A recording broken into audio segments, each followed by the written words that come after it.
This right here is the moment I fell in love with the Seventh Doctor era. Welcome to the Time Treadmill. I'm Ron, and these are my sweaty thoughts about Doctor Who.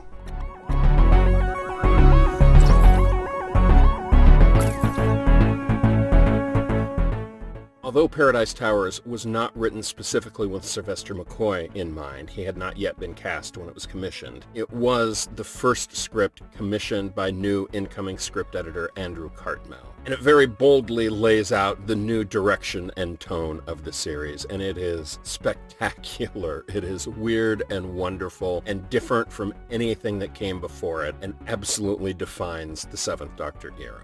The story was loosely inspired by J.G. Ballard's novel High Rise, and is set in a luxury residential tower that has gone to waste. What you discover as you go along was that the tower was designed and built, and then some far-off war happened, and so into the tower moved the old folks, the young folks, and some caretakers. And everybody of fighting age was sent off to fight the war. All of that happened years ago, and so this tower has operated under the controlling guidance of a strict rule book and some kind of computer. And the characters in it are just fantastic. First of all, you have the Kangs. There are your Red Kangs, your Blue Kangs, your Yellow Kangs, although the story opens with the very last of the Yellow Kangs dying. The Kangs are all gangs of young girls. The Red Kangs would very much like the Doctor to know that Red Kangs are best. They have character names like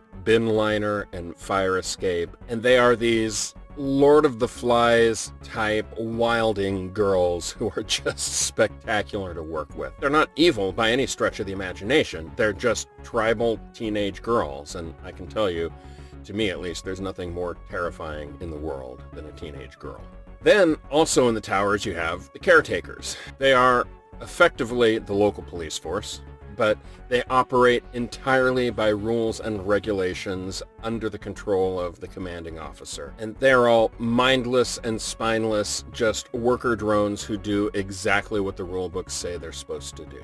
Then you have the residents, the oldsters, little old ladies wittering around in their apartments who we find out by the end of the second episodes are actually cannibals by necessities. They're the personification of the old witch in the wood gathering children, except instead they're gathering unwitting Kangs or caretakers from the hallway to put on their dinner plates. And the final piece are the robotic caretakers, roaming the hallways, supposedly to clean up the mess, but with these drill bits and claw arms, they are actually murdering Kangs and taking their bodies to some mysterious location in the basement where they are fed to the master computer machine. It's all just weird and wonderful, and this sort of social political statement that is different and unique, and I love it. I love it. Sylvester McCoy gets to shine and completely settle into his part. Even Mel is perfectly fine in this story. She is pretty much the best she's ever gonna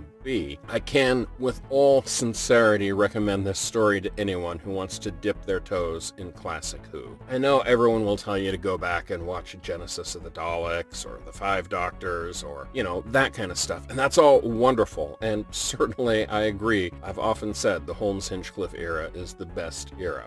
But the Seventh Doctor era is its own unique 80s flair of weird and wonderful and magnificent. And I am so excited to be here. I'll see you again tomorrow.